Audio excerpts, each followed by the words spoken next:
sejam bem-vindos à nossa segunda aula do módulo 2. Hoje eu falarei para vocês um pouco sobre o cadastro de empresas via manual dentro da linha Fênix. Então, vou acessar aqui o meu sistema contábil, via usuário e senha Connect Conte. Vou aqui em Cadastros, Empresas, Cadastro. E vou começar o cadastro da minha empresa. Então, eu vou clicar aqui no botão Novo e vou digitar um apelido. O campo apelido, ele é o que vai vincular todos os sistemas, se eles estiverem dentro do mesmo diretório, as integrações, as informações de importação, tudo é vinculado a um apelido. E é importante que esse apelido seja escolhido de forma que não tenha espaço, caracteres especiais, tá? Então, ele pode ser tanto numérico ou alfanumérico. E lembrando, uma vez cadastrado, eu não consigo mais alterar esse apelido. Então, ó, coloquei aqui o apelido 009, dei Enter. Eu não consigo voltar aqui mais e alterar essa informação. Então, uma vez cadastrado, ele fica inalterável, tá bom? Então, vou vir aqui, vou colocar um CNPJ válido. Vou clicar em buscar, ele vai me levar até o site lá da Receita. Vou clicar em consultar. Vou clicar aqui, não sou um robô, né? E vou pesquisar.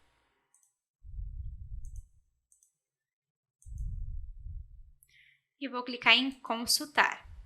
Ele buscou aqui as informações da minha empresa e vou clicar em importar dados. Então, por isso que é importante que a consulta seja de um CNPJ válido da sua empresa que você está fazendo o cadastro do seu cliente. Então, aqui ele já vem importado a razão social completa. Caso vocês queiram fazer isso manualmente, é importante a razão social completa esteja preenchida, porque é através dele que vai levar para o campo diário, termos de abertura e encerramento, os livros que precisam ser assinados, entregues para obrigações acessórias, é daqui que ele puxa o nome. Então, às vezes, as pessoas ficam com dúvida de onde o sistema puxa lá nos relatórios que não está com a nomenclatura da razão social completa, é daqui. Às vezes, só preencheu razão social simplificada, então aqui ele puxa o nome completo. Vou colocar aqui a data de cadastro, se eu quiser saber qual é a data que eu estou cadastrando dentro do meu sistema, então vou colocar aqui uma data aleatória.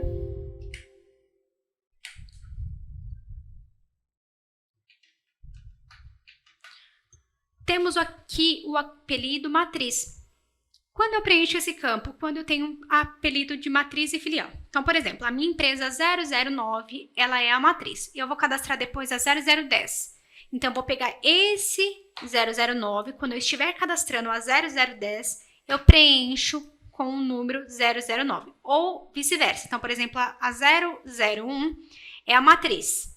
E a 009 é a filial da 001. Então, eu pego aqui o apelido da 001 e o sistema vai entender que a minha empresa 009 é filial desta empresa.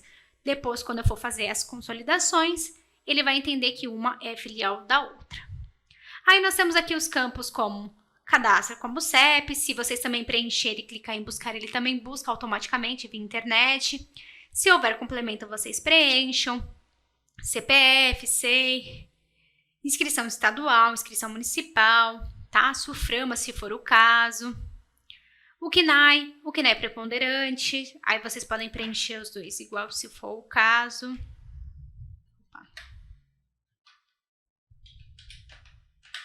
Início de atividade, data de registro.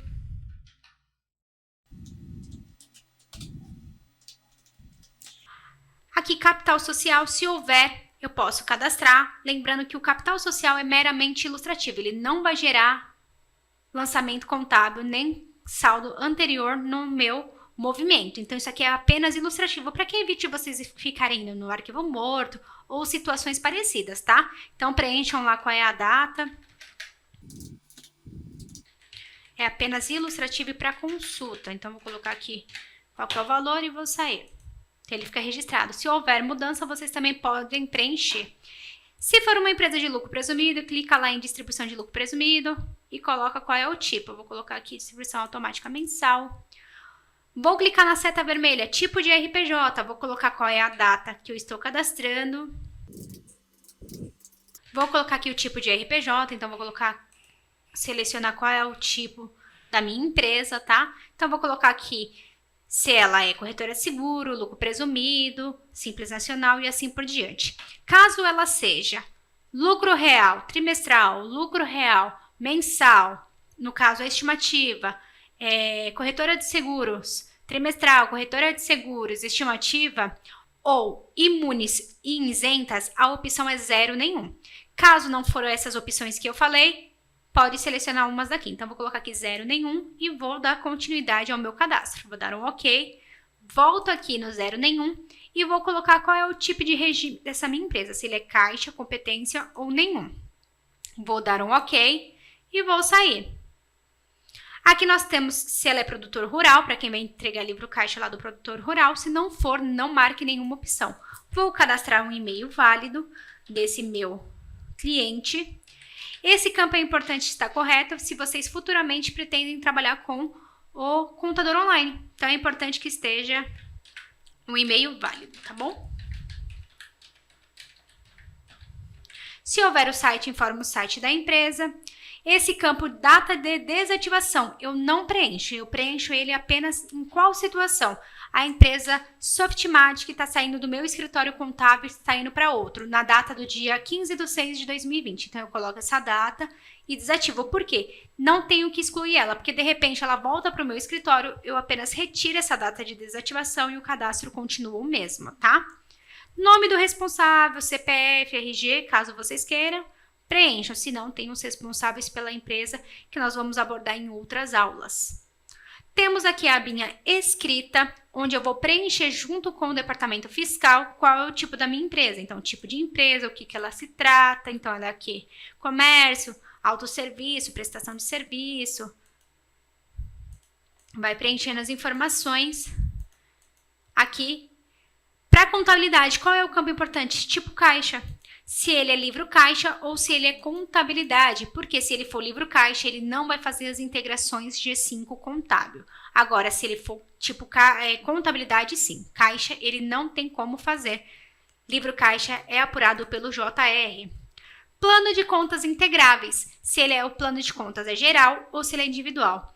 Isso não se trata do plano de contas contábil, ele se trata das configurações de integração fiscal para a contabilidade. Se a configuração lá, a parametrização fiscal, ela é geral para todas as empresas ou se ela é individualizada. Se o plano de contas e os tipos de empresas forem iguais, vai dar certo. Se não, utilize o individual, cada uma com a sua configuração. E nós temos o método de contabilização, se ele é sintético ou se ele é analítico. Se eu trabalho com o método sintético, na minha integração entre fiscal, contábil, sintético, uma única conta cliente e uma única conta fornecedor. Se eu trabalho com o método analítico, cada cliente e cada fornecedor terá sua própria conta contábil no plano de contas. Então, cliente A vai ter a conta 1, a cliente B a conta 2 e assim por diante. Cada um vai ter sua conta contábil. E aí vocês definem qual é o tipo de empresa que vocês querem trabalhar e qual é o método. O resto é informação fiscal, que é importante verificar com o pessoal do fiscal e verificar essas informações. Clicando na aba Contabilidade, nós temos o plano de contas contábil, onde eu defino a numeração do meu plano de contas contábil. Então, eu coloco qual é a partir de qual ano vai utilizar o plano e a numeração desse meu plano de contas contábil. Então, eu vou colocar aqui um plano de contas que eu já tenho dentro da minha empresa e vou dar um OK. Vou clicar em sair. Forma de tributação. Aqui eu complemento o tipo de RPJ. Se ela foi de 1 a 11 lá no meu outro cadastro, aqui vai ser 0 presumido. Se agora eu coloquei 0 nenhum, eu defino qual é o tipo da minha empresa. Então, eu vou colocar aqui do dia. Eu coloquei era 0 nenhum, vou colocar aqui tipo 1 lucro real trimestral. Se ela fosse lucro real anual, 3 estimativa, tá bom? Vou clicar em sair. Ele já traz o tipo de encerramento contábil. Vou preencher a qualificação da pessoa jurídica. É muito importante a qualificação da pessoa jurídica, principalmente para efeito de SPED. Se vocês entregam ECD, ECF, o plano referencial ele é vinculado com essa qualificação de pessoa jurídica. Então, se vocês colocarem uma qualificação diferente da dela, o plano referencial pode vir de forma incorreta. Então, é importantíssimo preencher essa informação de forma coesa, tá bom? Se ele for uma empresa de atividade rural, marca, se não, deixa desmarcado. Se você futuramente vai utilizar centro de custos para contas patrimoniais, no caso, ativo e passivo, deixe marcada essa opção. Se não é o caso de vocês, não marquem nada.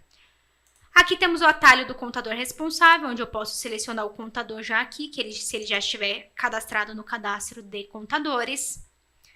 E aqui eu defino qual é o tipo de informação de registro da constituição da minha empresa, se ela é junta comercial, OAB ou cartório.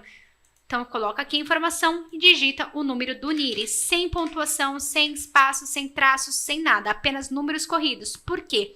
Porque na entrega de obrigações acessórias, essas pontuações contam como caracteres, então é importante que sejam sempre números corridos. Toda vez que precisar de pontuação, o próprio sistema vai inserir, tá bom? Vou colocar aqui a data de registro e vou clicar em gravar. Toda vez que ele me der apenas avisos, igual está aqui, são informações que não impedem a gravação do meu cadastro. Se desse erro fatal, eu precisava corrigir o campo que eles informam. Eu vou deixar assim mesmo e vou clicar em sim. Pronto, agora é só vir aqui em auxiliar, ativar, a minha empresa 009, está criada. Venho aqui, ativo a minha empresa e é só dar continuidade. Espero que tenham gostado, uma boa aula, até a próxima, tchau, tchau!